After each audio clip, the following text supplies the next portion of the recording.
Baik, selamat malam saudara-saudara yang saya kasihi, saudara-saudara yang saya kasihi di dalam nama Tuhan Yesus Kristus, dan juga semua pemirsa yang malam hari ini menyaksikan, dan juga teman dialog saya malam hari ini, Pak Farhan. Selamat malam.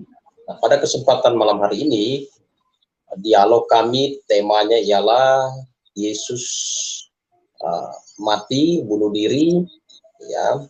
Nah, atau dibunuh. Ini menarik ya, Yesus mati bunuh diri, atau Yesus dibunuh atau bunuh diri.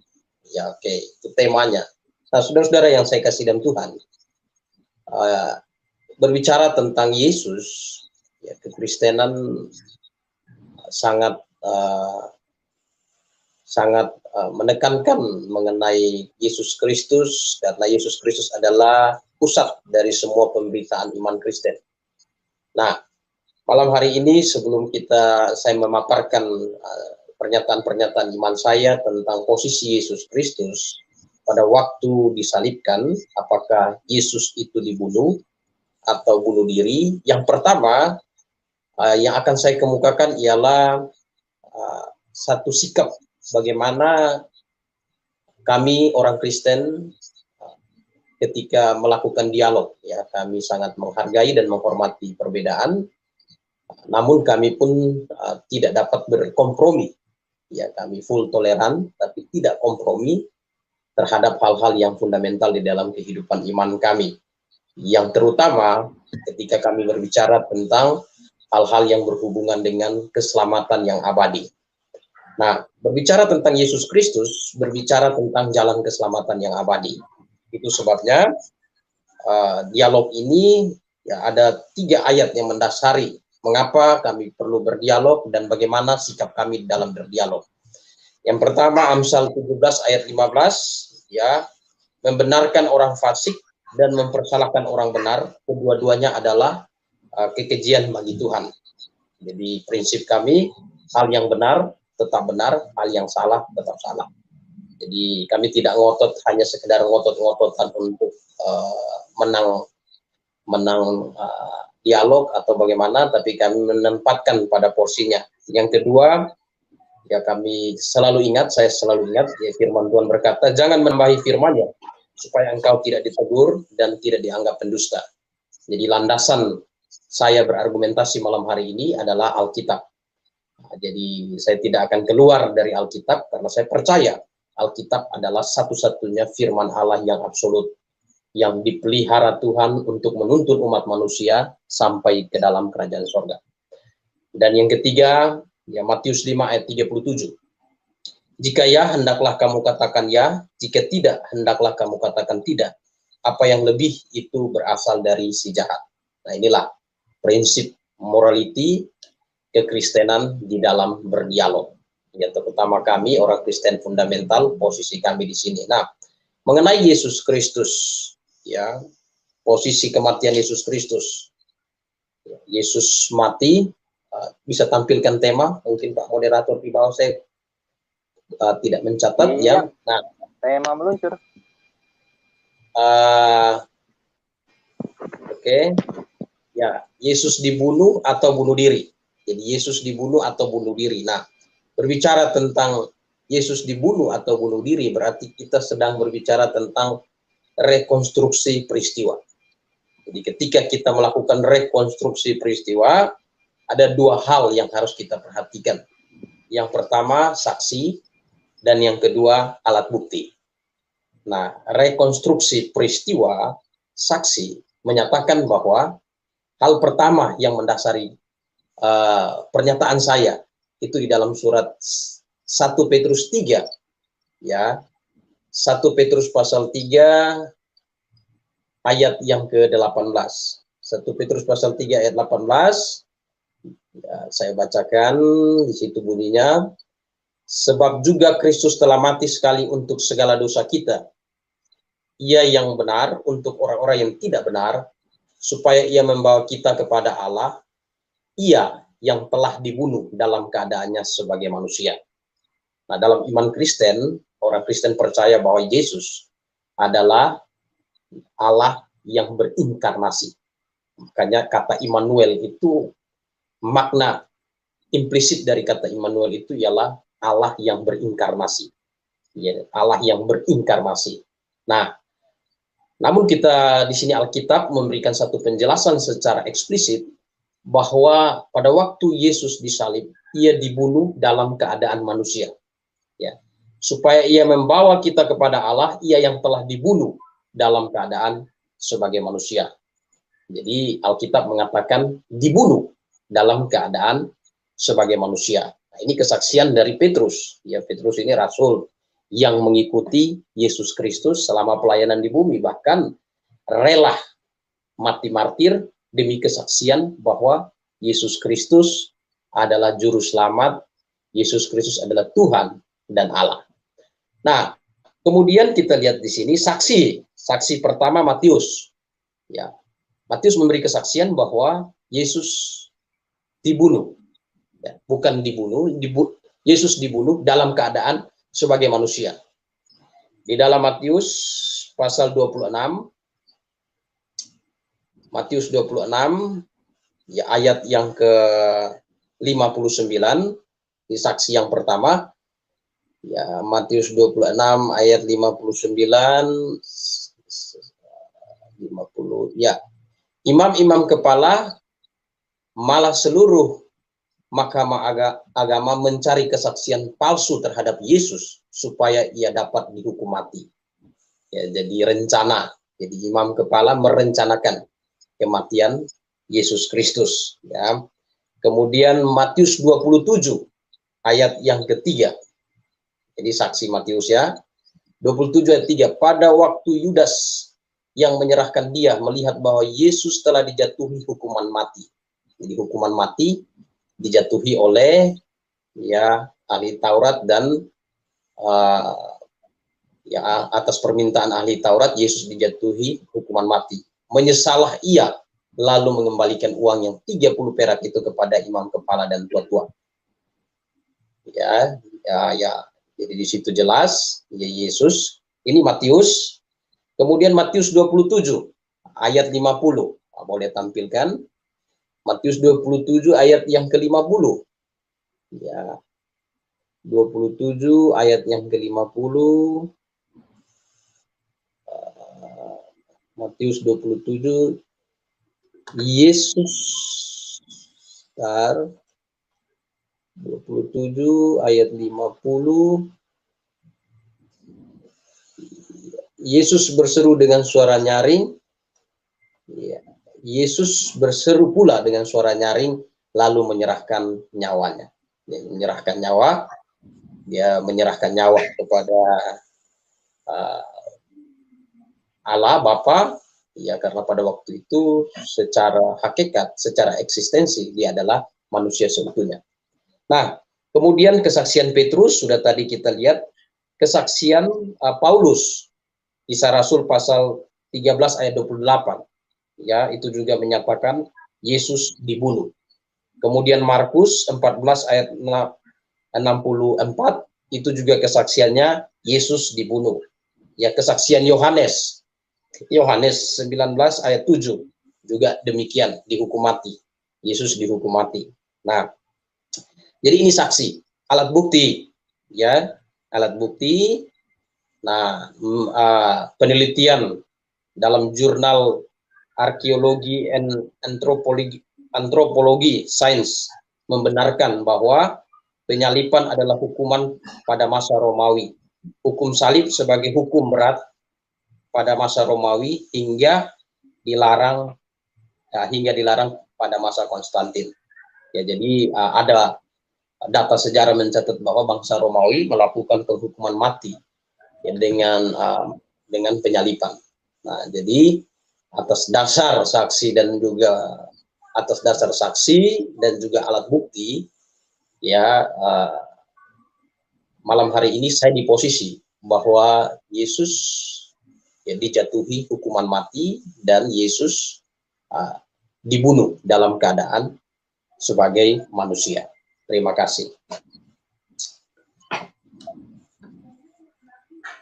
Oke, terima kasih penjelasannya Pak Dance ya tentang Yesus mati ya, dibunuh atau Yesus bunuh diri.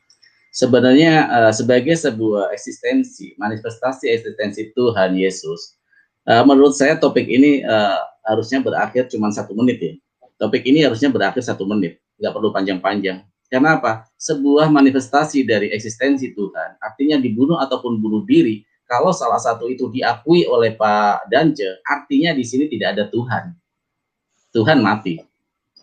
Ya, Tuhan mati. Artinya topik ini sebenarnya hanya berakhir 1 menit. Karena dengan pernyataan bahwa Yesus mati, ya, itu mengakhiri topik ini untuk dibuat sebuah bahan diskusi. Apapun yang latar belakang dari ayat-ayat yang tadi dibacakan, bahkan katanya jangan menambah-nambahi, bagi dirimu kalau menambah-nambahi adalah sebuah kejahatan. Dari Amsal tadi yang dibacakan, juga ayat-ayat yang tidak boleh ada ayat yang tidak boleh ditambahkan. Saya menarik hal ini Pak Dance, karena apa? Ada ayat yang sangat luar biasa di dalam kitab suci Anda, yaitu Yohanes 17 ayat 3. Apakah hidup yang kekal itu? Hidup yang kekal itu adalah mengenal Allah satu-satunya Tuhan kamu dan mengenal Yesus Kristus sebagai utusannya. Tapi ayat yang begitu clear, yang begitu jelas ini jelas secara semena-mena dirubah oleh kisah 1 para rasul oleh Paulus yang mengatakan Yesus di sana sebagai eksistensi Tuhan. Ini berbeda loh Pak. Dan Bapak dengan ayat yang mengatakan Bapak dari Amsal itu mengatakan tidak boleh merubah ayat itu, yang merabah atau menambah-nambahi adalah sebuah kejahatan. Nah, ini saya akan kontradiktif sekali dengan yang saya bacakan tadi ayat 17 ayat 3 Yohanes 17 ayat 3 dengan kisah 1 para rasul yang mengatakan di sana Yesus adalah Tuhan. Sedangkan di dalam Yohanes 17 ayat 3 yang jelas-jelas saat itu posisinya ucapan Yesus sendiri ini akan kontradiktif dengan ucapan Paulus. Nah, kalau dengan Anda basis dari argumentasi Anda dengan Amsal tadi yang mengatakan bahwa tidak ada yang boleh menambah-nambah kitab suci atau firman Tuhan, yang menambahi adalah sebuah kejahatan yang sangat luar biasa dan Tuhan tidak suka. Bagaimana Anda menjelaskan tentang Yohanes 17 ayat 3 dengan pemahaman Paulus di sana? Ya, yang mengatakan Yesus adalah Tuhan, ya. Karena Anda membawa topik awalnya ini sudah agak menyimpang dari dibunuh atau bunuh diri, tapi saya coba akan menggali dari situ, Pak Dance. Bagaimana Anda menjelaskan hal ini sebelum nanti kita menyelidiki secara historikal dan kitabiah tentang Yesus ini dibunuh atau bunuh diri, ya. Silakan Pak Dance. Baik. Pertama, saya melihat bahwa ada kecenderungan ya untuk mendiskreditkan Rasul Paulus. Nah, ini kecenderungan yang banyak dilakukan oleh kelompok Muslim. Padahal Rasul-Rasul tidak pernah menolak bahwa tulisan Rasul Paulus itu adalah firman Allah, justru mengakui. Nah, ini yang harus dipahami. Ya, Petrus tidak pernah menolak. Yohanes pada waktu itu masih hidup tidak pernah menolak. Ya, dan Petrus katakan bahwa tulisan Rasul Paulus itu adalah firman Allah. Karena ketika orang salah menafsir tulisan Rasul Paulus, maka Petrus katakan bahwa itu dapat berdampak kebinasaan. Ini dulu yang saya sanggah dulu, ya, saya sanggah dulu supaya di dalam 2 Petrus 3 ayat 15, anggaplah kesabaran Tuhan sebagai kesempatan bagimu untuk beroleh selamat. Seperti juga Paulus, saudara kita yang kekasih, telah menulis kepadamu menurut hikmat yang dikaruniakan kepadanya. Hal itu dibuatnya dalam semua suratnya.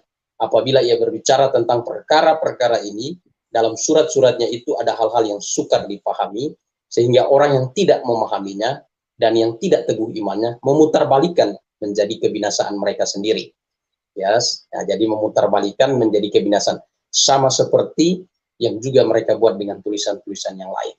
Nah, jadi ini yang tidak dipahami oleh banyak kalangan, bahwa pada waktu masa Rasul ya ada perkembangan pewahyuan dari wahyu yang lisan menjadi sebuah kanon tertulis. Nah, ini yang tidak dipahami. Ya, sehingga menuduh bahwa tulisan Paulus itu adalah sebuah tulisan yang bahkan ada yang berkata bahwa yang mentuhankan Yesus itu adalah Paulus. Ini salah. Karena Yesus sendiri mengakui dirinya sebagai Tuhan. Ya, di dalam Yohanes 13 ayat 13 dan 14, Yesus mengakui dirinya sebagai Tuhan. Ya, di 13, 14, kamu menyebut aku guru dan Tuhan, dan katamu itu tepat. Sebab memang akulah guru dan Tuhan. Nah, ya, dan jadi jika aku membasuh kakimu, aku yang adalah Tuhan dan gurumu, maka kamu pun wajib saling membasuh kakimu. Jadi Yesus mengakui dirinya sebagai Tuhan. Nah, yang berikut mengenai penyalipan Yesus Kristus. Ya, tadi dikatakan 1 menit selesai. 1 menit selesai kalau dilihat dari sudut pandang yang sempit. Ya, tapi kalau dilihat dari sudut pandang yang lebih luas tentang siapakah diri Yesus Kristus, tentu ya 1 menit bagi orang yang mengerti posisi siapakah Yesus Kristus, dan lebih dari 1 menit bagi yang tidak ini. Nah, coba kembali di dalam surat 1 Petrus 3 ayat yang ke-18. Sebab juga Kristus telah mati sekali untuk segala dosa kita, ia yang dibenarkan, ia yang benar untuk orang-orang yang tidak benar, supaya ia membawa kita kepada Allah. Ia yang dibunuh dalam keadaan sebagai manusia, garis bawahi, tetapi yang telah dibangkitkan menurut roh. Ya. Nah, ada satu hal yang menarik, yaitu pada waktu peristiwa kematian Yesus, Yesus waktu itu menjamin bahwa kepada salah satu penjahat di sisinya, hari ini juga engkau bersama aku masuk Firdaus. Nah, ya. Nah, hari dia jamin. Nah, kemudian kita lihat bahwa dalam kitab Efesus pasal 4 ayat yang ke-8, pada itu juga, pada saat itu dalam roh, dia turun ke Hades untuk naik ke tempat tinggi, membawa tawanan-tawanan. Nah, itu dijelaskan juga di dalam 1 Petrus 3 ayat yang ke-19. Ya, dan di dalam roh itu juga ia pergi memberitakan Injil kepada roh-roh yang ada dalam penjara. Bukan tidak ada kata Injil, tapi dia turun ya ke dalam Hades untuk membawa tawanan-tawanan. Itu. Ya, jadi dari perspektif mana melihatnya? Ya, kalau melihat dari perspektif keilahiannya, Yesus sendiri berkata, ya, Allahku, Allahku, mengapa engkau meninggalkan aku? Ya, pada waktu dia disalibkan, posisi keilahiannya tidak bersama dengan dia. Karena Petrus menjelaskan bahwa pada waktu dia disalibkan, dibunuh dalam keadaan manusia.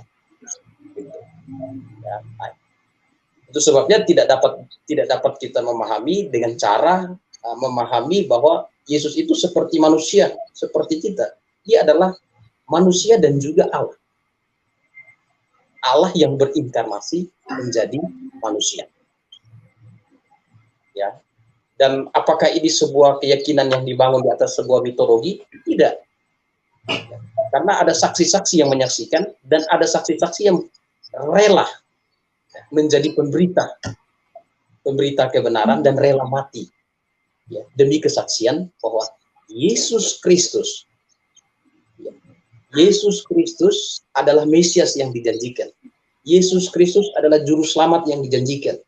Dialah domba yang disimbolkan di dalam kitab Perjanjian Lama. Dan Yesus Kristus yang disalibkan, dia disalibkan untuk menyelesaikan dosa-dosa manusia. Karena dosa adalah pelanggaran hukum Allah. Orang yang berbuat dosa itu harus dihukum. Itu aturannya. Ya, bukan disuruh berbuat baik, berbuat amal dan segala macam. Ya, dosa adalah pelanggaran hukum Allah. Dan cara menyelesaikan dosa ialah melalui penghukuman. Dan Alkitab berkata upah dosa ialah maut. Maka dalam keadilan Allah, Yesus Kristus berinkarnasi, Allah yang berinkarnasi menjadi manusia, mati di atas kayu salib untuk menyelesaikan dosa manusia dan memberikan jalan keselamatan bagi setiap orang, ya, bagi setiap orang yang mau menerima dia sebagai Tuhan dan Juru Selamat. Dosanya dihapuskan, dosanya diampuni. Nah, itu ya. Jadi bukan hanya sekedar satu klaim klaim buta, tapi di dalam sejarah sudah membuktikan bahwa banyak orang, ya saksi-saksi awal seperti para rasul, rela mati demi kesaksian bahwa Yesus Kristus yang disalib di atas kayu salib adalah juru selamat Tuhan dan juru selamat. Nah, itu kira-kira begitu. Silakan Pak, karena saya sudah banyak waktu ini. Oke, terima kasih Pak Dance. Tadi Bapak bilang bahwa ucapan Paulus itu tidak merubah apa yang ada di dalam 17 ayat 3, Yohanes 17 ayat 3, karena Yesus sendiri mengaku Tuhan. Bapak bersandarkan dengan ayat Yohanes 13 ayat 13, ya. Versinya versi terkini, Pak. Sebuah ayat yang menjadi sandaran keimanan seseorang, itu harusnya ayat itu bersifat clear dan hakikat atau kebenaran selamanya. Tapi anehnya Pak ya, pondasi Bapak berargumentasi di sini sangat-sangat luar biasa. Kan ayat yang Anda gunakan untuk justifikasi manifestasi Yesus adalah Tuhan dan ucapan Yesus sendiri ini direvisi Pak, sering direvisi Pak. Ya, sering direvisi. Kamu menyebut aku guru dan Tuhan dan katamu itu tepat. Memang akulah guru dan Tuhan. Tapi gimana dengan verifikasi KSI Pak? Baru tahun 2000 Pak, ya tahun 2000. Kamu menyebut aku guru dan junjungan. Memang sepatutnya demikian karena aku adalah guru dan junjungan. Masih ada lagi Pak, versi ND. Ini versi dari daerah Bapak loh ya, ND ya. Kamu manggil aku guru dan Tuhan. Dan tepatlah demikian sebab memang itulah aku guru dan Tuhan. Versi Sacred Draft tahun 1912. Adapun kamu menyebut aku guru dan Rob, maka patutlah katamu itu karena akulah dia. Rob itu kayak Sayyid tuh, kayak tuan, kayak orang yang dimuliakan, dihargai gitu. Nah, ini masih banyak lagi Pak, ya, masih banyak lagi, ya, bahwa aku dipanggil dirimu guru dan tuan. Ini tahun 1978, masih pakai ejaan lama Pak. Maka benarlah begitu karena akulah dia. Ini masih ada 12 lagi versi yang berbeda-beda. Sebuah ayat suci yang menjadi pondasi dasar dari sebuah keimanan manifestasi Yesus sebagai Tuhan, bagaimana mungkin orang berani merevisi seperti ini Pak? Dan yang merevisi itu dari pihak Bapak sendiri yang seperti saya sebutkan, ya. Bagaimana Bapak menjelaskan? Beda kami Pak, ketika kami Islam adalah la ilaha illallah Muhammad Rasulullah, surat Al-Ikhlas bahwa Tuhan itu adalah satu, tidak pernah direvisi Pak, dari zaman dulu sampai zaman sekarang, karena itu adalah clear sebagai pondasi fundamental dari sebuah argumentasi ketuhanan, karena agama adalah konsep Tuhan itu yang paling penting, mendasarnya adalah itu, dasar pertamanya adalah. Nah, sekarang Bapak menjelaskan gimana dengan Bapak 17 ayat 3 direvisi dibandingkan dengan kisah para rasul yang diucapkan Paulus Yesus itu adalah Tuhan, padahal 17 ayat 3 clear mengatakan bahwa Yesus adalah utusan. Bapak dibawa ke Yohanes 13 ayat 13, di sana jelas dikatakan guru dan Tuhan. Dan anehnya ayat yang begitu penting ini direvisi berkali-kali dari Tuhan, junjungan, roh menjadi Tuhan. Silakan Pak Dance. Baik, ya jadi Pak Farhan, Alkitab versi banyak, tapi harus merujuk kepada naskah asli, apografa.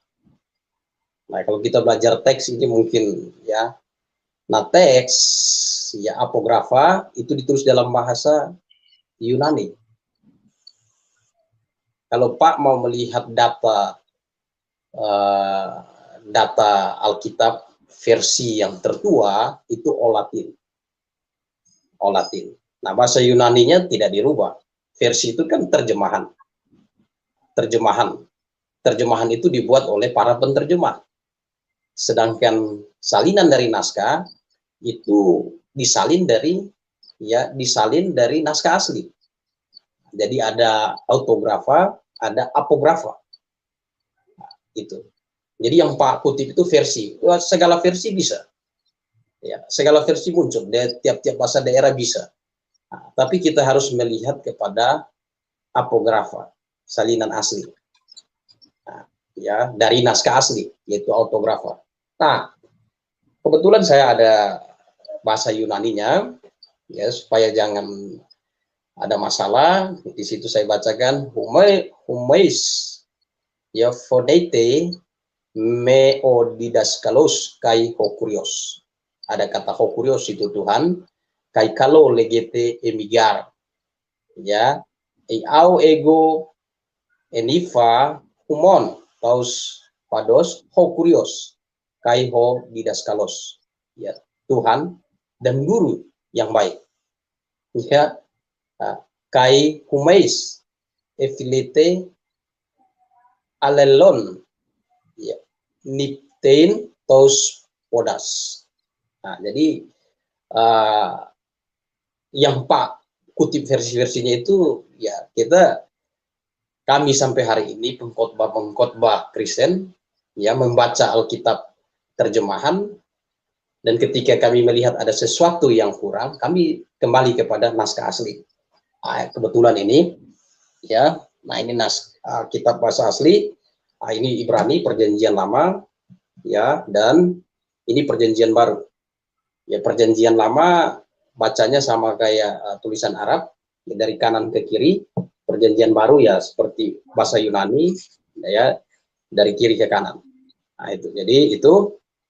Yang kedua, malam hari ini kan kita debatnya mengenai posisi kematian Yesus.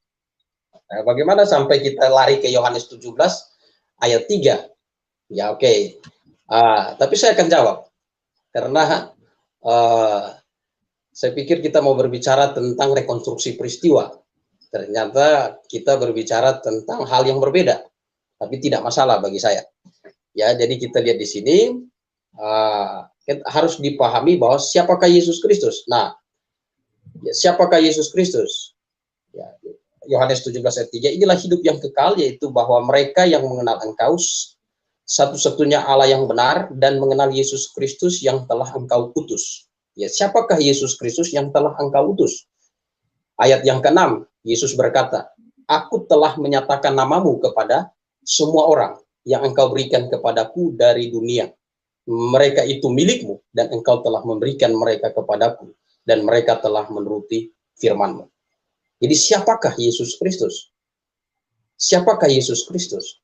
Nah, nama di sini dikatakan, di sini dikatakan ayat 6, Aku telah menyatakan namamu. Siapakah nama Allah? Ya, di Perjanjian Lama Yehova, di Perjanjian Baru Yesus Kristus. Nama Yesus Kristus adalah kesatuan secara esensi. Jadi bukan merujuk kepada pribadi semata, tapi kesatuan secara esensi. Karena kekristenan percaya bahwa Allah tiga pribadi dalam satu hakikat, yaitu Allah yang esa. Allah yang esa, Allah roh, keesahan itu tidak dapat dilihat oleh mata. Nah ini ya, jadi ini yang harus dipahami. Jadi tidak bisa hanya mengutip Alkitab, hanya satu ayat lalu menyimpulkan. Karena kekristenan itu punya sistem tafsir, hermeneutik. Ya, kalau saya mau malam ini sampaikan sistem tafsirnya, mulai dari yang paling bawah, base paling bawah itu. Ya, itu ada hermeneutik, naik ke exegesis, naik ke biblical theology, naik ke systematical theology, naik ke practical theology. Jadi ada rule semua. Jadi tidak seperti yang selama ini saya lihat comot kiri kanan comot, harus ikut mindset konteks dekatnya. Ya paling dekat saja sudah bisa menjawab. Ya apa maksud dari diutus untuk apa? Yesus sendiri katakan, diutus untuk menyatakan nama. Jadi siapa yang percaya bahwa Yesus Kristus adalah Tuhan dan Juru Selamat, ya percaya bahwa Dia adalah Allah, dia mendapat hidup yang kekal. Nah, itu. Begitu Pak Farhan. Terima kasih. Saya tinggal 17 menit waktunya, Pak tinggal 34 menit. Silahkan Pak paparkan. Nanti saya selesai, Pak, waktunya masih banyak nanti. Enggak Pak, saya tertarik karena topik ini adalah berkaitan dengan Bapak. Saya menjelaskan harus merekonstruksi dari jawaban Bapak. Saya mencoba merekonstruksi ini Pak. Ya, saya akan memahami apa yang dikatakan sebagai bunuh diri dan dibunuh. Karena bagi saya seorang Muslim, pemahaman bahwa sebuah manifestasi Tuhan itu dibunuh atau bunuh diri, whatever dengan kata-kata itu, artinya menghilangkan sisi-sisi kekekalan dari Allah itu sendiri, dari Tuhan itu sendiri. Ini bertentangan Pak. Makanya ini saya sangat tertarik dengan rekonstruksi dari pemikiran Bapak, dari argumentasi yang Bapak bangun di sana. Saya mencoba merekonstruksi. Nah, kalau kita bawa ke topik lagi, oke, kita bawa ke topik lagi. Kalau Bapak berpikiran dibunuh, artinya Tuhan tidak kuasa Pak di sana. Tidak ada kekuasaan. Bapak bisa berdalih bahwa Tuhan keilahian dari Yesus saat dibunuh itu tidak ada. Dia sebagai manusia. Ini seperti kita bermain tombol switch on off Pak ya. Kadang-kadang ada, kadang-kadang enggak, kadang-kadang ada, kadang-kadang enggak. Bagaimana kita sebagai manusia bisa mengetahui dia ada keilahian atau tidak? Bagaimana kita bisa mengetahui? Apakah ketika dia makan, dia tidak Tuhan. Begitu nanti Yesus berdoa, dia Tuhan tuh. Jadi aneh Pak. Saya mencoba merekonstruksi, mencoba memahami Bapak karena sebuah keimanan harus kita pahami secara general, secara orang harus bisa memahami kan ya, memahami. Nah, bagaimana Bapak bisa mengetahui kalau itu kehilangan fungsi keilahiannya dan saat ada fungsi keilahiannya? Ini sangat-sangat aneh Pak. Ini seperti kita main tombol switch on off Pak. Kadang-kadang ada, kadang-kadang enggak, kadang-kadang agak. Masa Tuhan main tebak-tebakan seperti ini, Pak? Coba, Pak, dijelaskan. Silakan, Pak.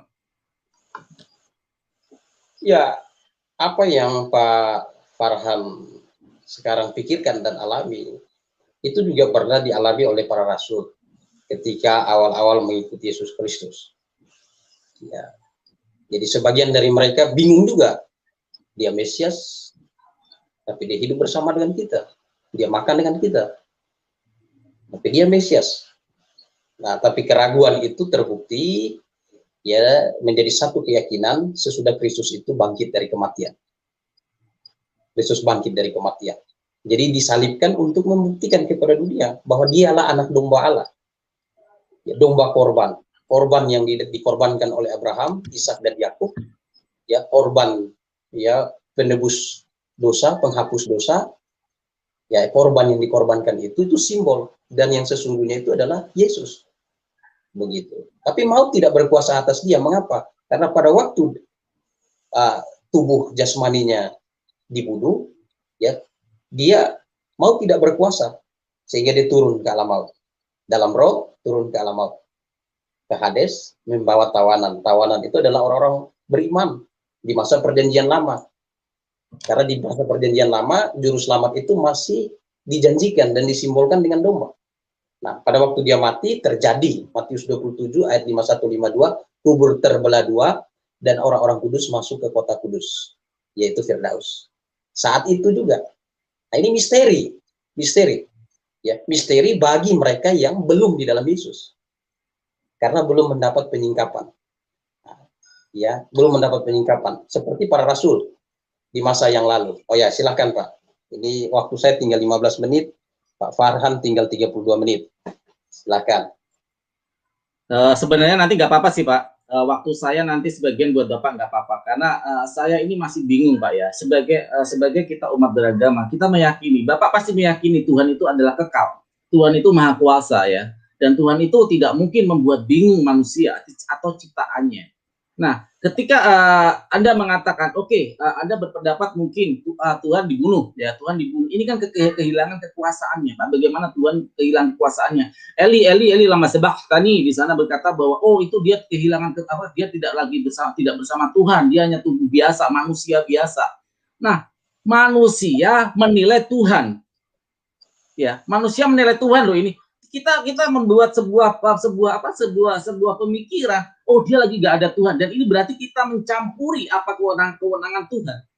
Ya, cobalah kita logika Pak Danjo ya. Berarti yang membuat ayat itu yang mengatakan dia lagi tidak bersama Tuhan, bukankah ini menilai Tuhan? Bukankah ini memberi pemikiran Tuhan?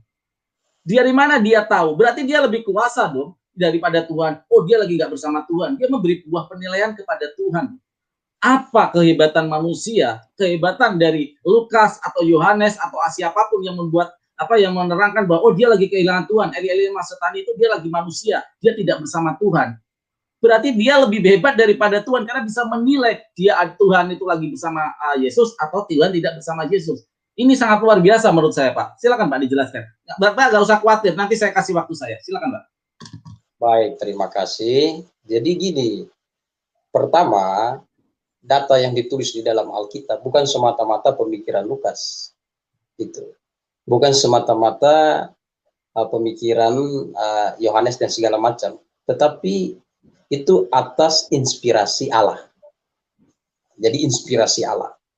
Nah, proses pewahyuan, kalau di dalam mempelajari doktrin bibliologi namanya, doktrin Alkitab-Alkitabiah, proses pewahyuan itu ada 3 tahap, yaitu melalui yang pertama yaitu melalui pewahyuan, yang kedua itu inspirasi, dan yang ketiga itu iluminasi.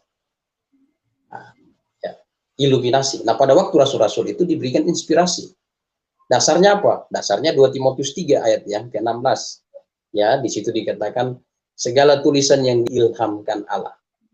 Tulisan yang diilhamkan. Nah, kalau di dalam bahasa Indonesia ini kita karena melihat ini terjemahan masih membuat satu ruang bahwa tulisan itu ada bisa tulisan-tulisan yang lain, tapi dalam teks aslinya itu graphe, Alkitab, all scripture is given by inspiration of God.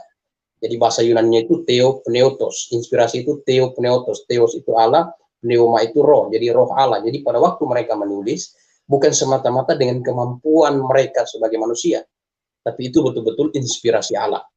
Jadi ada 3 tahap pewahyuan, revelation, inspiration, dan illumination. Hari ini orang membaca Alkitab diberikan penerangan oleh Roh Kudus untuk memahami isi Alkitab. Itu. Jadi bagaimana mereka bisa tahu itu? Ya karena mereka diberikan inspirasi, inspiration of God, ya, atau theopneustos di dalam bahasa Yunaninya. Nah itu kira-kira itu jawaban saya, Pak. Ya. Jawaban sebenarnya jawaban Bapak tidak menjawab pertanyaan saya sebenarnya. Saya bertanya, kalau yang menerangkan ayat itu mendapat inspirasi atau Roh Kudus ya, Bapak mengakui ya, bahkan Bapak tidak hanya yang menulis atau para rasul, Bapak bilang yang membaca Alkitab pun mendapat inspirasi of God atau roh, ada Roh Kudus di dalam dirinya. Iluminasi, yang membaca diberikan iluminasi, penerangan. Oke, saya paham. Seperti mendapat inspirasi lah ya, seperti mendapat bayangan atau bisikan dari Tuhan itu sendiri. Saya memahami seperti ini, Pak. Jika Anda memahami seperti ini, semakin menarik ini kita merekonstruksi bahwa Yesus dibunuh atau tidak, atau bunuh diri. Karena apa? Apabila Anda mengatakan bahwa Yesus ini dibunuh, karena nggak mungkin Anda membawa ke bunuh diri ya. Anda membawakan pasti ke posisi dibunuh ya. Kalau dibunuh dalam posisi ini berarti menjustifikasi Tuhan ini tidak ada, Pak. Yesus ini tidak Tuhan, Pak. Ya, tidak Tuhan. Karena apa? Tuhan bisa dinilai oleh manusia. Sedangkan ayat-ayat di Perjanjian Lama jelas sekali dikatakan di sana bagaimana kekuasaan Tuhan. Kalau Anda menyandurkan Perjanjian Baru dengan Perjanjian Lama ya, di sana terjadi kontradiktif antara Perjanjian Baru dan Perjanjian Lama. Ya. Apa mungkin Tuhan bisa seperti itu, manifestasinya seperti itu, dibunuh ya, karena Anda pasti mengklaim akan membawa ke posisi dibunuh. Nah, dengan Anda merekonstruksi dan akan membuat argumentasi Tuhan itu dibunuh, ini menafikan sifat-sifat kekekalan Tuhan.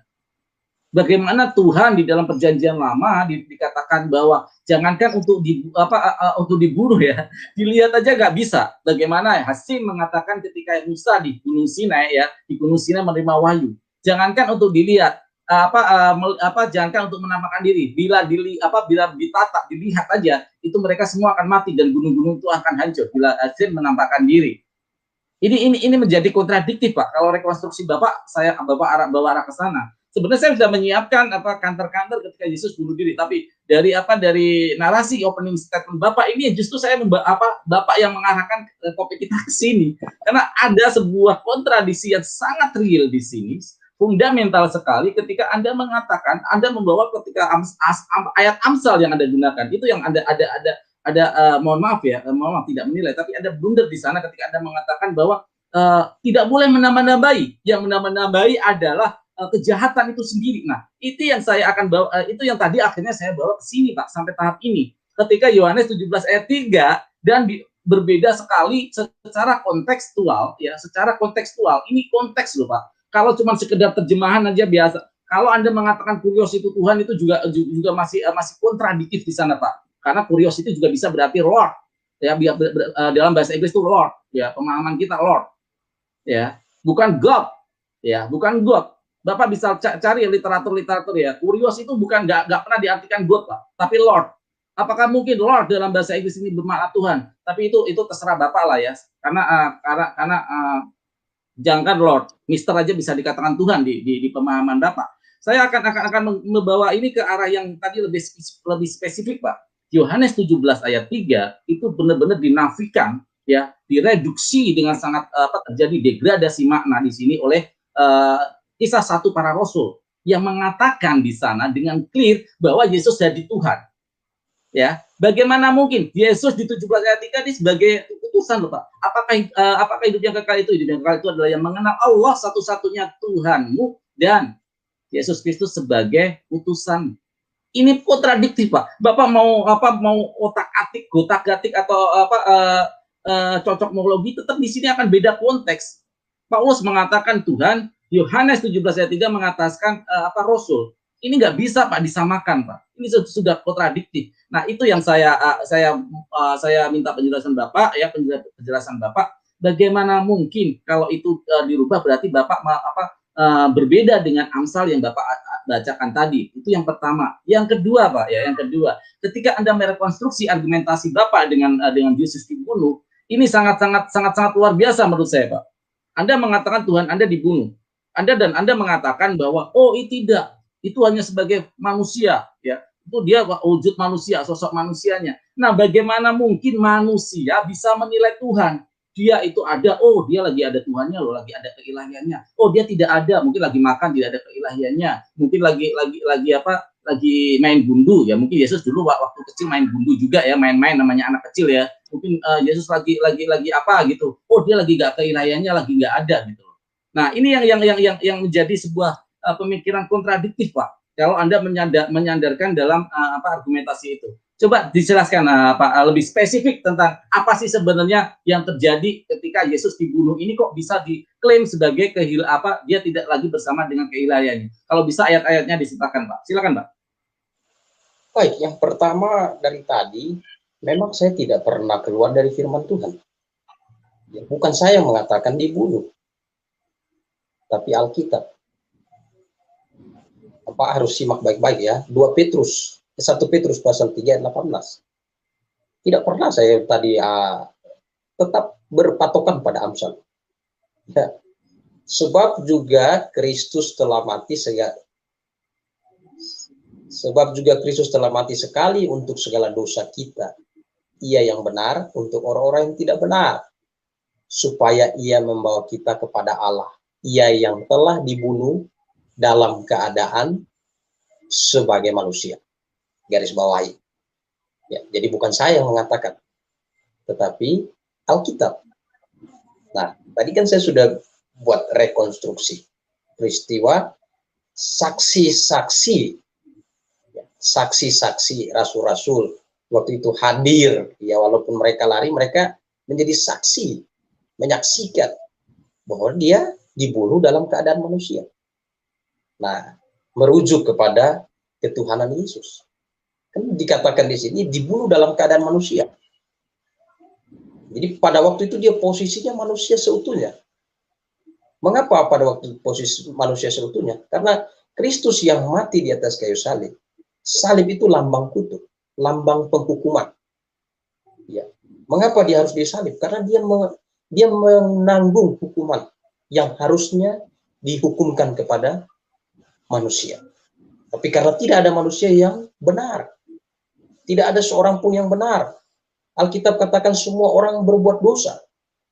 Roma pasal 3 ayat 23, Roma pasal 3 ayat 12 katakan tidak ada seorang pun yang berbuat baik. Semua kebaikan manusia yang ada di dunia ini, kebaikan yang sudah terkontaminasi oleh dosa. Itu sebabnya Yesus Kristus turun ke dunia. Inkarnasi menjadi sama. Di dalam Filipi dikatakan ia merendahkan diri, mengosongkan diri, menjadi sama seperti manusia. Gitu, menjadi sama seperti manusia. Lalu bagaimana memahami? Ya, rasul-rasul juga awal-awal mengikuti, dia bingung. Sehingga Yesus bertanya, menurut kamu siapakah aku? Ada yang bilang dia Yeremia, ya, ada yang dibilang dia Elia, dan berbagai macam. Karena mereka bingung. Tapi ada satu jawaban yang disampaikan Petrus, engkau adalah Mesias, anak Allah yang hidup. Yesus berkata, bukan, Ya, bukan engkau yang mengatakan, tapi ya Roh Kudus yang menyingkapkan itu. Allah yang menyingkapkan itu. Nah, jadi di sini letaknya. Jadi mau memahami dengan cara apa? Ya, Alkitab sudah katakan. Lalu siapakah? Ya, dasar apa Alkitab menulis itu? Dasarnya inspirasi Allah. Berarti apa yang dikemukakan oleh Alkitab itu adalah kebenaran. Dan saya dari tadi tidak pernah keluar dari dasar Alkitab. Saya tidak pernah berasumsi ini itu. Ya. Dari tadi saya fokus teks. Lalu Yohanes 17 ayat 3. Yohanes 17 ayat 3. Yesus ayat yang kelima, Pak tidak perhatikan. Ayat yang kelima itu tujuannya. Ya. Nah, ini yang tadi saya katakan bahwa potong ayat ya Yohanes 17 ayat 3. Ayat 5. Ya. Sorry, ayat 6. Aku telah menyatakan namamu. Siapakah nama Bapa? Siapakah nama Allah? Aku telah menyatakan namamu kepada semua orang yang engkau berikan kepadaku dari dunia. Menyatakan kesatuan. Menyatakan kesatuan. Kalau saya tanya, ya selama Pak membuat rekonstruksi, siapakah nama Allah? Dan siapakah nama Allah yang dinyatakan oleh Yesus? Siapakah nama Allah yang dinyatakan oleh Yesus? Itu yang dikatakan ayat 3, yaitu ya inilah hidup yang kekal, yaitu bahwa mereka mengenal engkau satu-satu Allah yang benar dan mengenal Yesus Kristus. Nah, itu yang dinyatakan Yesus Kristus. Begitu. Yang dinyatakan Yesus Kristus. Jadi kata, aku telah menyatakan namamu kepada semua orang yang engkau berikan kepadaku dari dunia. Mereka milikmu, engkau telah memberikan mereka kepadaku, dan mereka telah menuruti firman. Nah, itu.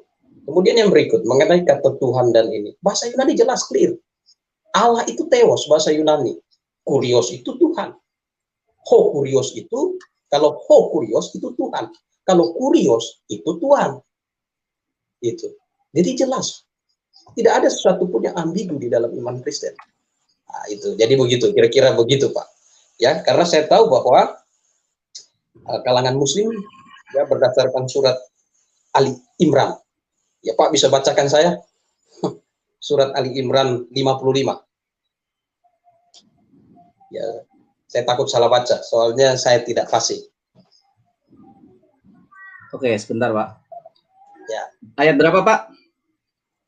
Bisa ditampilkan Pak? Bisa ditampilkan? Surat Ali Imran 55. Ali Imran 55 ya. Sebentar Pak ya. Tolong waktu saya di close karena saya menuruti permintaan Pak siapa? Pak Dance. Ya. Ali Imran 55 Pak ya? Iya. Oke, saya bacakan Pak.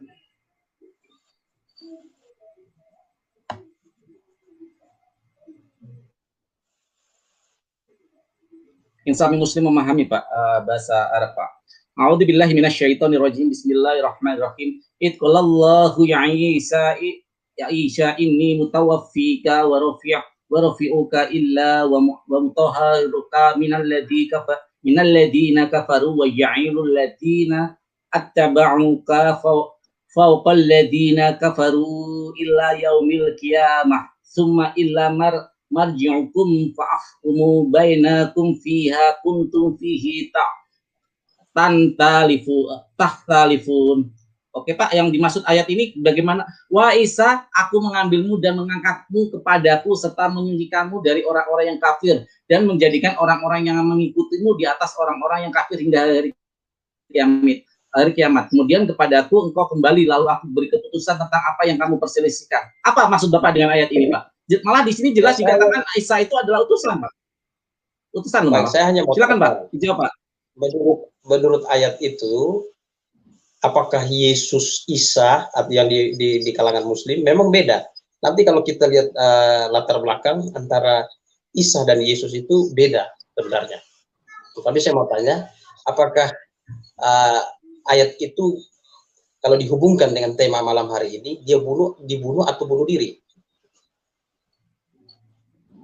Silakan, kalau dengan ayat ini ya, ayat ini mengkorelasikan justru bahwa Isa atau Yesus itu tidak sebagai manifestasi Tuhan, Pak. Kalau tidak manifestasi Tuhan berarti dia adalah ciptaan. Dan kalau ciptaan dia akan mengikuti semua skenario Allah Subhanahu wa taala. Tuhan itu sendiri yang punya skenario. Entah itu dia mau diangkat sebagai tubuhnya sekaligus ke atas ke langit ya, diselamatkan dalam hal ini. Ini adalah berarti ada yang menyelamatkan. Dia tidak berkehendak sendiri. Jelas ayat itu mengatakan seperti itu, Pak. Ya. Ingatlah ketika Allah berfirman. Tolong perhatikan baik-baik, Pak. Ingatlah ketika Allah berfirman, wahai Isa, aku mengambilmu dan mengangkatmu kepadaku serta menyucikanmu dari orang-orang yang kafir. Nah, menyucikan kamu dari orang-orang yang kafir dan menjadikan orang-orang yang mengikutimu di atas orang-orang yang kafir hingga hari kiamat. Kemudian kepadaku engkau kembali, lalu aku beri keputusan tentang apa yang kamu perselisihkan. Nah, ayat ini akhirnya nih, Bapak kasih perhatikan. Lalu aku beri keputusan tentang apa yang kamu perselisihkan. Apa yang diperselisihkan tentang Yesus dan Isa, yaitu antara Nabi dan Allah. Sampai saat ini, ayat ini justru benar-benar menubuatkan yang terjadi, bahwa ternyata terjadi perselisihan. Ada yang menganggap Yesus Tuhan, ada yang bahkan, mohon maaf Pak ya, bahkan Yahudi menganggap Yesus direbus di dalam kotoran manusia. Tentu Bapak tahu itu. Tapi satu sisi kaum Kristen Nasrani pada saat itu menyucikan terlalu luar biasa hingga menjadi Tuhan. Islam datang di tengah-tengah dan semua menetralisir semua kondisi ini bahwa Yesus benar-benar orang mulia. Yesus benar-benar orang yang agung, tapi dia hanyalah seorang utusan. Ayat itu banyak sekali, Pak. Bahkan di dalam Al-Quran dikatakan telah kafirlah kejahatan yang luar biasa yang mengatakan Yesus itu adalah Tuhan itu sendiri, Pak. Jadi kalau Bapak menggunakan ayat ini, Bapak malah akan menjatuhkan argumentasi fondasi Bapak sendiri, Yesus itu Tuhan, Pak.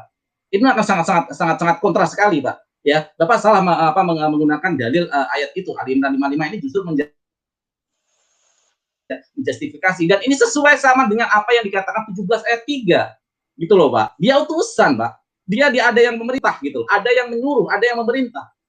Dan siapa saat ini yang menjalankan hukum Yesus yang nanti akan mendapat kemuliaan sampai kekal? Kami Muslim Pak. Yesus berdoa dengan cara bersujud di Getsemani ya, sebelum penyalipan itu sendiri ya, sampai berdarah, dia ketakutan, dia berdoa memohon. Tidak ada Pak Yesus itu di Taman Getsemani itu nyanyi-nyanyi, tidak ada Pak. Tidak pernah terjadi Yesus itu di Taman Getsemani. Dia maju selangkah, ayat itu menerangkan, dan dia bersujud berdoa kepada Allah Tuhannya. Dia berdoa kepada Bapaknya, Pak. Nah, di sini yang terjadi kontradiktif yang Bapak ambil ayat Ali Imran 55 ini, Pak. Nah, saya kembalikan ke topik, Pak. Oke, kita bawa ke rekonstruksi dari kejadian ini, Yesus itu dibunuh. Bagaimana Anda menerangkan kalau Yesus itu dibunuh, Anda menafikan sifat kekekalan dari sifat Elohim itu sendiri, dari Hasim yang kekal. Ya, silakan Pak dijelaskan untuk lebih spesifik lagi, Pak. Baik, saya belum melihat jawaban dari Pak Farhan secara tegas. Menurut ayat itu, apakah Isa itu dibunuh menurut keyakinan Muslim atau bunuh diri? Saya belum mendapatkan jawaban yang spesifik dari Pak Farhan. Terima kasih. Saya mau penegasan dari tema kita, hubungan dengan tema kita, atau benar-benar dua-duanya ditolak. Oke, saya jelaskan Pak ya. Al-Quranul Karim menjelaskan bahwa Yesus diselamatkan Pak. Dia tidak dibunuh, ya. Dia tidak dibunuh Pak, tapi diselamatkan Pak. Justru di sini adalah kehebatan Al-Quranul Karim, Pak. Kehebatan Allah Subhanahu wa taala. Dia diselamatkan, tidak disalib. Nah, peristiwa ini Pak serupa dengan apa yang ada di khutbah Pak. Ketika Bapak menubuatkan menyandarkan penyalipan Yesus dengan menubuatkan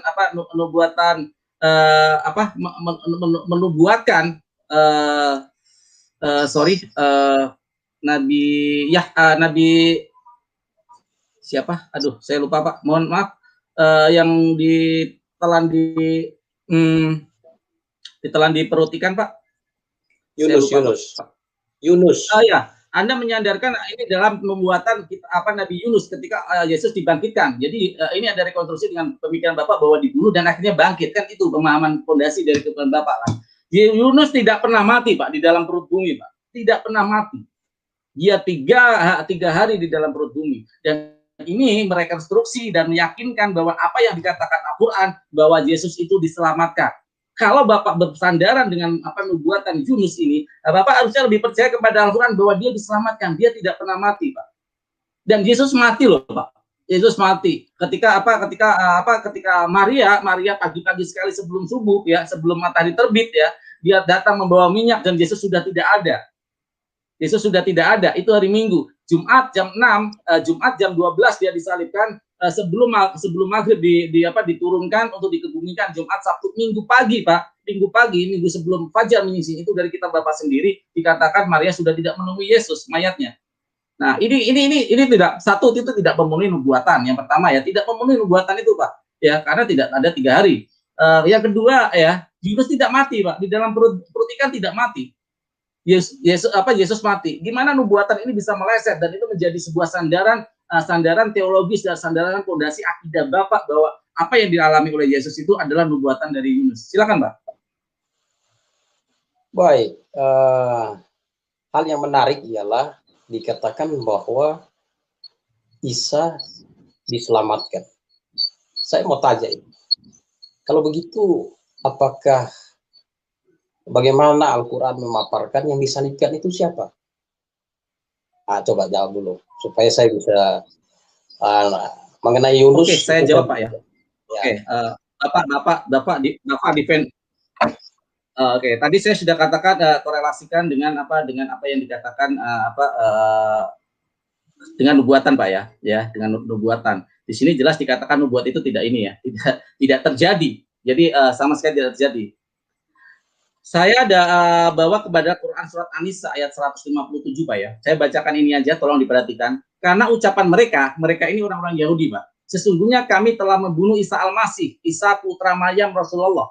Rasulullah, padahal mereka tidak membunuhnya. Allah membantah di dalam Al-Quran, mereka tidak membunuhnya dan tidak pula menyalibkannya, tetapi yang mereka bunuh ialah ya orang-orang yang diserupakan. Saya tahu Bapak akan membawa di sini ya, dengan Nabi Isa bagi mereka. Sesungguhnya orang-orang yang berselisih paham tentang pembunuhan Isa benar-benar dalam keraguan-raguan tentang yang dibunuh itu. Mereka tidak mempunyai keyakinan tentang siapa yang dibunuh itu kecuali mengikuti persangkaan saja, Pak ya, persangkaan. Mereka tidak pula yakin bahwa yang mereka bunuh itu adalah Isa. Mereka tidak yakin. Bapak mau bukti kalau mereka tidak yakin, Pak ya. Apa yang dilakukan oleh Yahudi setelah itu? Melakukan sebuah patroli, Pak. Dan Yesus itu bersembunyi, Pak. Ingat, Yesus bersembunyi. Dalam kejadian saat itu, ketika Maria Magdalena datang ke makamnya Yesus pagi-pagi sambil membawa minyak sebelum fajar menyingsing, Yesus menyamar sebagai tukang kebun. Apa perlunya orang yang mati? Ibrani 11 ayat 13 jelas menerangkan anak manusia mati hanya sekali, setelah itu menjadi malaikat. Tapi Yesus yang katanya bangkit kembali hanya dia untuk menghindari Yahudi, dia menyamar sebagai tukang kebun. Sekarang kita logikakan, Pak. Apa gunanya Yesus ya menjadi tukang kebun sampai Maria murid kesayangannya tidak mengenalinya, Pak? Dia tidak mengenalinya bahwa itu adalah Yesus sampai Yesus menegur dan mengenali suaranya, Pak. Bagaimana Anda menjelaskan peristiwa ini? Si Ibrani 11 ayat 13 jelas di sana menyatakan bahwa anak manusia matinya sekali, setelah itu menjadi malaikat. Yesus apa gunanya menyamar-nyamar seperti itu, Pak? Harusnya dia sudah menjadi malaikat, dia sudah tidak tersentuh dan dia bisa melayang kemana-mana dan melakukan hal apapun ya. Tapi ini menyamar, Pak. Karena apa? Ini justru membenarkan An-Nisa 157 bahwa dia masih dikejar-kejar oleh Yahudi dan dia menyamar sebagai tukang kebun supaya tidak dikenali lagi, Pak. Ya, silakan Bapak jelaskan. Baik, ternyata Al-Quran juga mengakui lewat kesaksian orang Yahudi. Karena yang mengalami peristiwa itu adalah orang Yahudi. Itu data real. Ya, bahwa Yesus dibunuh. Lalu mengenai isu bahwa Yesus adalah tukang kebun, ini tidak ada data historisnya. Karena kematian Yesus Kristus itu bukan disembunyikan, tapi itu peristiwa sejarah. Terjadi di dalam sejarah, disaksikan oleh banyak orang. Dan seluruh Yerusalem waktu itu gempar. Ya. Dan menurut catatan sejarah historis, sejarah umum maupun Alkitab, kubur Yesus dijaga. Mayat Yesus diturunkan dan kuburnya dijaga. Matius 26 ayat Matius 27, bisa tampilkan ayat Matius 27 ayat 62, ya bisa lihat ayat 62 sampai ayat 68. kuburnya dijaga. Keesokan harinya, yaitu sesudah hari persiapan, datanglah imam-imam kepala dan orang-orang Farisi bersama-sama menghadap Pilatus. Dan mereka berkata, "Tuan, kami ingat bahwa si penyesat itu sewaktu hidup berkata, 'Sudah 3 hari aku akan bangkit.' Karena itu perintahkanlah untuk menjaga kubur itu sampai hari yang ketiga.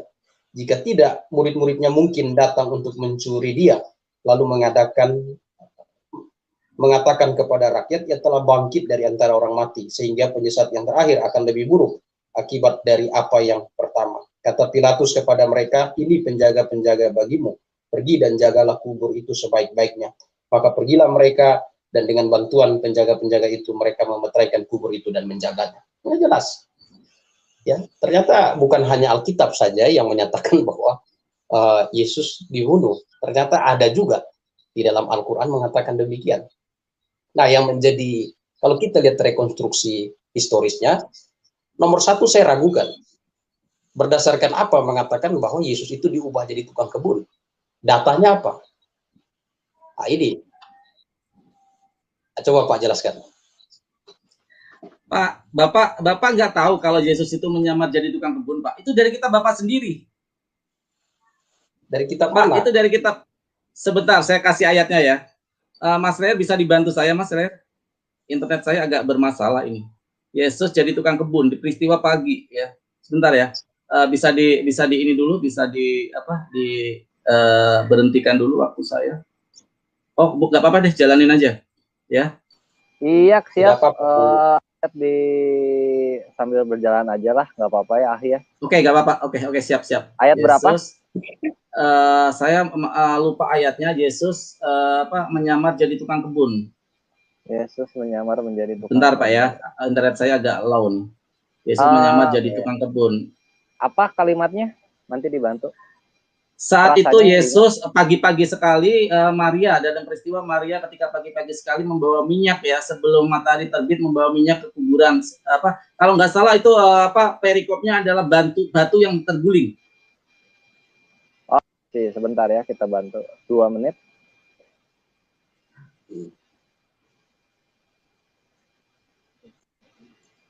Saya sudah membaca Alkitab tapi tidak menemukan Yesus jadi tukang kebun.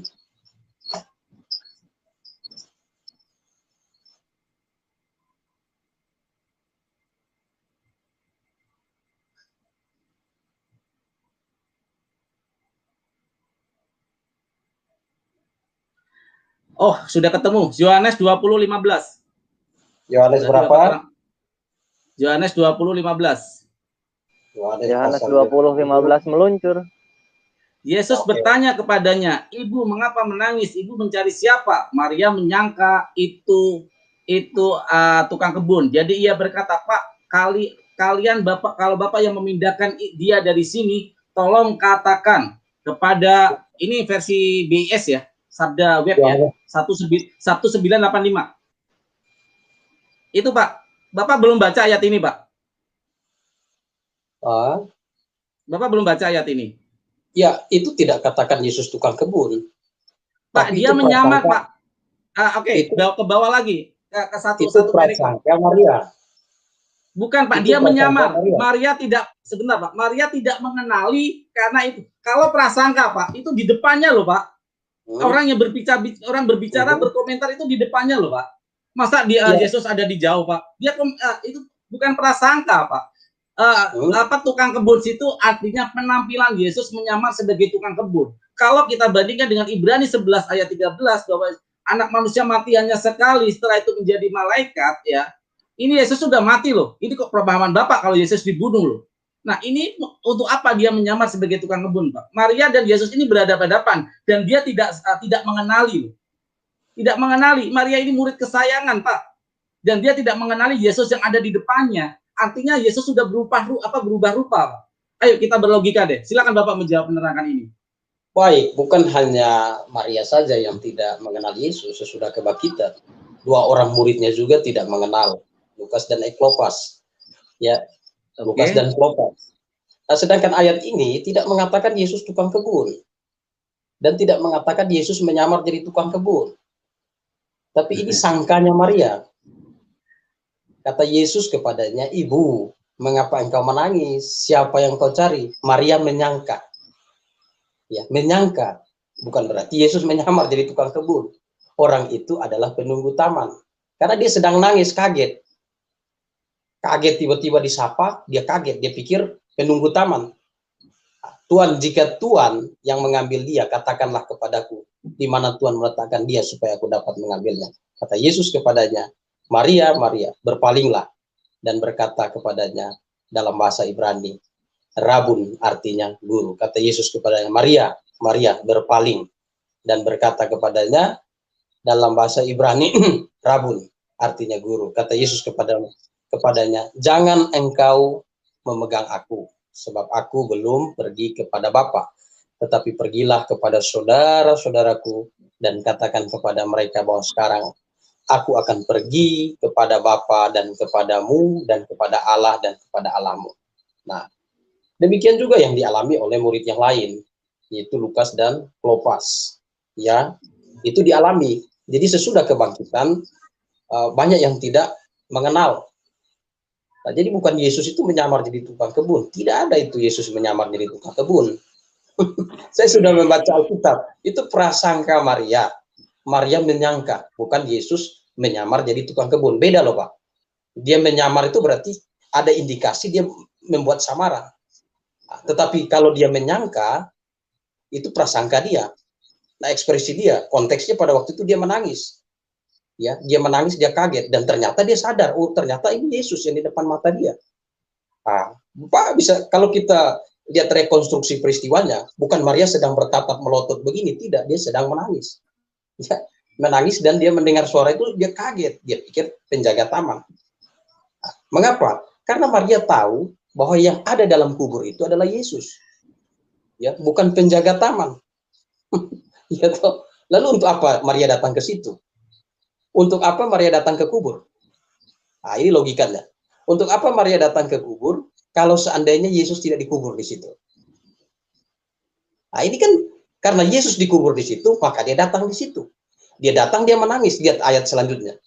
Dia berpikir bahwa jangan sampai yang ngomong dan dia ini yang menyembunyikan mayatnya. Nah, itu bukti bahwa dia mati secara jasmani. Dia mati secara jasmani. Tapi Alkitab katakan dalam roh, ya, dalam roh, ya dia turun ke alam maut, membawa tawanan-tawanan naik ke tempat kudus, tempat tinggi, masuk ke Firdaus. Kira-kira baik. Waktu saya tinggal sekian ini, waktu Pak masih 12 menit, masih panjang. Terima kasih. Nggak apa-apa, Pak. Saya idakan dua menit untuk Bapak, nggak apa-apa. Kalau mau Bapak untuk closing statement nanti ya, nggak apa-apa, Pak. Karena perdebatan itu bukan untuk mencari menang dan kalah, Pak, tapi memahami. Tolong dipindahkan dipindahkan 2 menit ke Pak itu, dipindahkan 2 menit ke Pak Yohanes waktu saya, ya. Dipindahkan 2 menit ke Pak Dance waktu saya, ya. Iya, ya, Farhan. Oke, saya bantah pemahaman Bapak ya. Lanjut. Saya bantah logika Bapak yang mengatakan dia tidak menyamar, Pak. Jelas-jelas Maria berkata loh, Pak. Dia berkata menatap ke Yesus, Pak. Apakah Bapak yang menyembunyikan mayatnya? No. Bagaimana mungkin dia dituduh menyembunyikan kalau dia tahu itu Yesus? Ayolah, Pak, kita berlogika, ya. Jangan bermanuver hanya karena suatu kondisi yang tidak logis. Nanti malah menurunkan kredibilitas Bapak. Artinya di sini Maria melihat Yesus itu sebagai sosok yang lain, Pak. Apa mungkin orang menangis menunduk ketika orang datang ya? Ini saya praktekkan, sampai saya praktekkan, Pak, biar logika kita terbangun. Maria menunduk begini, menangis gitu kan. Terus Pak, masa dia gak menengok dan bertanya, apakah Bapak yang menyembunyikan mayat ini? Gak mungkin, Pak. Pasti begitu dia ada suara, bahkan di dalam ayat ini jelas dikatakan Maria mengenali dari suaranya, Pak. Dari suaranya yang keluar akhirnya mengenali, oh ini suara Yesus karena murid kesayangan. Bapak punya murid kesayangan atau Bapak punya anak, Bapak menyamar apapun, penampilan Bapak bisa dirubah, tapi suara Bapak tidak bisa dirubah. Artinya di sini Yesus ini menyamar, Pak. Yesus menyamar. Nah, ini ada korelasinya dengan An-Nisa 157, di sana dikatakan bahwa diserupakan. Yesus diselamatkan oleh Allah Subhanahu wa taala. Dia tidak mati. Karena apa? Kalau Bapak berpahaman Yesus mati, Bapak menentang ayat Ibrani 11:13 yang mengatakan anak manusia mati hanya sekali, setelah itu menjadi malaikat. Kalau memang Yesus mati saat itu, berarti dia harusnya tidak takut lagi dan nggak perlu menyamar lagi. Dan yang kedua, Pak, ada ayat di kitab Bapak juga yang menyatakan aku belum kembali kepada Bapa. Dia belum kembali, Pak. Arti kembali di sini belum mati, Pak. Diselamatkan. Ini yang membenarkan Al-Qur'an, Pak. Ya. Kenapa kami merekonstruksi apa yang ada di kitab suci, Pak. Ya, kitab suci Anda sendiri. Kami mencoba, karena Al-Quran adalah kebenaran. Mau disembunyikan dimanapun pasti terbuka. Kebenaran tidak akan pernah bisa ditutupi. Mungkin ditutupi sementara, tapi akhirnya pasti terbuka. Karena yang benar adalah benar, yang hak adalah hak, yang batil adalah batil. Nah, kalau Bapak mengatakan bahwa di sana dijelaskan bahwa Yesus itu dibangkitkan, dan Ibrani 11:13 mengatakan Yesus anak manusia mati hanya sekali dan setelah itu menjadi malaikat. Sekarang terangkan Bapak, kenapa Yesus menyamar, Pak? Bapak jangan beralibi lagi, wah tidak menyamar. Apakah kalau tidak menyamar berarti Maria tidak melihat ketika ngomong tidak bertatapan, Pak? Silakan, Pak. Kita pacu logika kita deh. Logika kita pacu, Pak. Baik, kelihatannya Pak Farhan ini salah membaca Alkitab. Coba buka itu. Itu bukan Yesus. Yohanes 20 ayat 11, lihat. Ya, tetapi Maria berdiri dekat kubur itu dan menangis. Ya, sambil menangis ia menjenguk ke dalam kubur itu, dan tampaklah olehnya dua orang malaikat berpakaian putih, yang seorang duduk di sebelah kanan dan yang lain di sebelah kaki di tempat mayat Yesus berbaring. Ya, ada mayat Yesus berbaring. Iya, lihat, kata malaikat itu kepadanya, "Ibu," malaikat, "Ibu, ya, mengapa engkau menangis?" Jawab Maria kepada mereka, "Tuanku telah diambil orang dan aku tidak tahu di mana diletakkannya." Iya, coba Pak baca baik-baik ayat 11-nya. Jadi itu bukan Yesus, itu malaikat. Bagaimana Pak bisa katakan itu Yesus? Saya lihat Pak baca Alkitab tidak. Bapak baca di 20 ayat 5. Bapak. Ya. Nah, oke, ini saya lihat Pak. Saya lihat secara tuntas Pak. Baca di 20:15-nya itu tulisan merah loh Pak. 20:15 itu tinta merah Pak. 20:15 Yohanes itu tinta merah loh Pak di kitab Bapak sendiri itu. Kata Yesus kepadanya, "Ibu, mengapa engkau menangis? Siapakah yang kau cari?" Ini Yesus. Kata Yesus kepadanya. Sesudah berkata demikian, ia menoleh ke belakang dan melihat Yesus berdiri di situ. Ya, melihat Yesus berdiri di situ. Ya, tetapi ia tidak tahu bahwa itu adalah Yesus. Mengapa? Mengapa? Sebentar Pak. Saya jelaskan dulu. Bapak waktunya udah habis sebenarnya. Enggak, TikTok sebenarnya Pak. Ini TikTok aja. Saya menghargai Bapak, enggak apa-apa. Selama waktu saya Bapak boleh ngomong. Saya kasih waktu, kesempatan, saya kasih privilege untuk Pak Dance ya. Sesudah berkata demikian, ia menoleh ke belakang dan melihat Yesus berdiri di situ. Tetapi ia tidak tahu bahwa itu adalah Yesus. Melihat tapi tidak tahu bahwa itu Yesus. Itu menyamar atau tidak, Pak? Tidak menyamar. Karena begini, Pak lihat itu. Loh, Pak lihat di Yohanes 20. Nah, ayat selanjutnya. Ya. Yohanes 20 ayat 1. Itu pagi buta. Ya, pagi buta. Pada hari pertama minggu itu, pagi-pagi benar ketika hari masih gelap, pergilah Maria Magdalena ke kubur itu dan melihat bahwa batu itu telah diambil di kubur. Ingat, dalam goa. Dalam goa berarti gelap, Pak. Bukan berarti seperti sekarang ada listrik, ada lampu. Bisa. Ya, maksudnya dari suaranya akhirnya dia mengenal. Nah, karena waktu berdiri gelap. Itu gelap situasinya. Yang pertama tadi, malaikat menyapa. Bukti bahwa Yesus itu, dua malaikat jaga mayat Yesus. Ya, itu bukti bahwa dia mati dikuburkan secara jasmani, secara manusia. Nah, kemudian yang kedua, Maria pergi ke kubur, membuktikan dia dikubur di situ.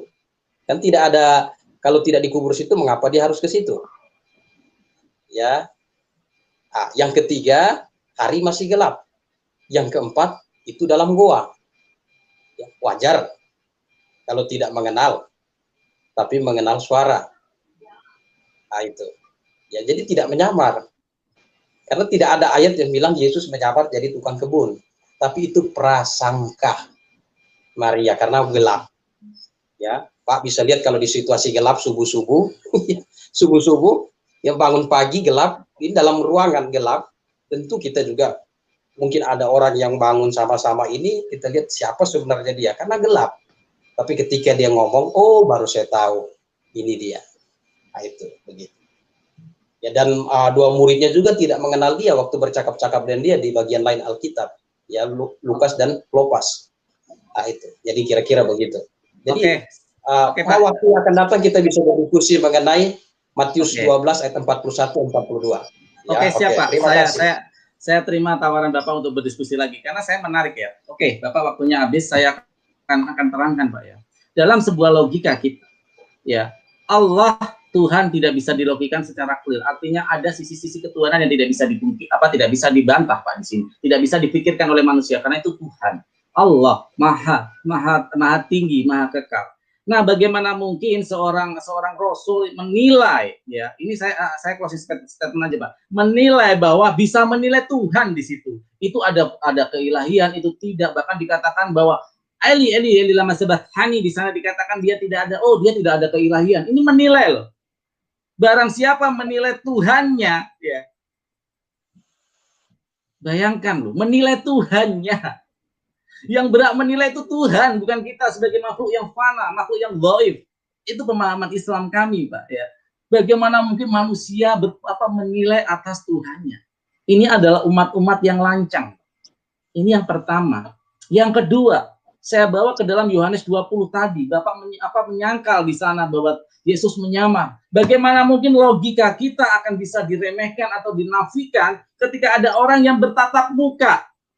Oke, Bapak berkata bahwa itu masih fajar. Pak, fajar menyingsing, Pak. Bukan gelap-gelap, Pak.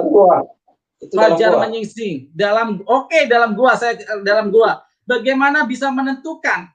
Ya, bisa menentukan itu apa tidak gelap atau tidak. Bahkan di sana Maria melihat batu itu terguling. Maria melihat loh. Kecuali Maria meraba-raba. Ingat narasi. Ya, di dalam gua. Maria melihat batu itu terguling. Itu melihat atau meraba, Pak? Logika kita deh. Itu melihat gak? Matanya masih bisa menatap gak, Pak? Matanya masih bisa melihat gak, Pak? Ini logika, Pak. Kita bangun yuk. Kita rekonstruksi logika kita supaya kita itu debat dengan apa yang menjadi logika kita. Narasi-narasi yang sehat, argumentasi yang berdasarkan logika. Kalau Bapak menafikan arti Maria tidak melihat, Bapak menafikan ketika Maria melihat batu itu terguling nggak? Melihat atau meraba, Pak, di sini, Pak? Kan aneh jadi, akan kontradiksi. Jadi kebingungan dasar sebuah fondasi argumentasi ketika salah, dia akan selalu memutar untuk mencari pembenaran. Dan pembenaran itu kadang-kadang mempengaruhi, tidak menghargai logika dia sendiri. Padahal dalam hatinya dia mengatakan, oh iya benar ya, melihat. Itu Maria melihat batu itu terguling. Bukan meraba-raba, kecuali ayatnya berkata begini, karena kondisi gelap, Maria tidak bisa melihat dan dia merangkak-rangkak melihat dan ternyata dia memegang batu itu ternyata sudah tidak ada di tempatnya. Itu bisa, Pak. Maria melihat, Pak. Arti melihat di sini, panca indera kita, mata menerima sinar sehingga bisa melihat. Ayolah, kita berlogika lah. Kita sehat dalam berlogika, kita sehat dalam berargumentasi. Yang benar katakan benar, yang salah katakan salah. Logika di sini terbangun Maria melihat, bukan Maria meraba. Dan jelas di situ 20:15 tinta merah, Pak, di situ. Yesus berkata, artinya di sini Maria berhadapan muka, bertanya kepada Yesus, ya, bertanya kepada Yesus, dan dia tidak mengenali Yesus yang menyamar ini sebagai tukang kebun karena prasangkanya tukang kebun. Memang kalau ada orang menyamar ya prasangka kita. Bapak nih ya, saya mengenal wajah Bapak ketika Bapak tiba-tiba di depan saya, Bapak pakai rapi, Bapak pakai kumis. Ya saya menyangka, yang menyangka ya Maria, Pak. Masa yang menyangka Yesus? Prasangkanya ya secara narasi, secara berbahasa ya, berbahasa susunan rekonstruksi kalimatnya ya pasti yang menyangka adalah yang melihat. Artinya di sini Maria tidak mengenali Yesus yang di depannya. Artinya apa? Yesus menyamar sebagai tukang kebun. Dan ini artinya diselamatkan. Karena kalau Bapak mengatakan ini adalah tidak, Bapak melawan sendiri. Ibrani 11:13, anak manusia mati hanya sekali, setelah itu menjadi malaikat. Anda melawan itu sendiri. Karena apa? Setelah mati harusnya Yesus berkuasa penuh karena tubuhnya sudah menjadi keabadian. Kasih saya 50 detik untuk menjawab. Sudah habis, Pak, sebenarnya, Pak. Waktu saya juga 3:50. Nanti kita lain kali, Pak, ya. Tapi gini Pak, diskusi adalah bukan mencari sebuah pembenaran, tapi sebuah kebenaran, dan kebenaran itu bukan sesuatu yang pasti dari manusia, tapi dari Allah Subhanahu Wa Taala. Itu adalah pemahaman kami umat Muslim. Kita tidak perlu ngotot-ngototan siapa yang benar, tapi logika kita yang dipacu untuk berpikir sebagai manusia. Inilah gunanya manusia dikasih pikiran, logika untuk membedakan mana yang baik dan mana yang buruk, mana yang masuk akal dan mana yang tidak. Biarlah para pemirsa audien yang menilai mana yang lebih masuk akal dari penjelasan Bapak dan penjelasan saya. Bukan kita yang mengklaim kemenangan, karena kalau kita mengklaim kemenangan artinya kita tukang kecap. Tidak ada nomor 2 dalam marketing kecap gitu ya. Oke, terima kasih Pak Dancer atas diskusinya. Lain kali saya akan ikuti Bapak kalau mau berdiskusi lagi. Silakan.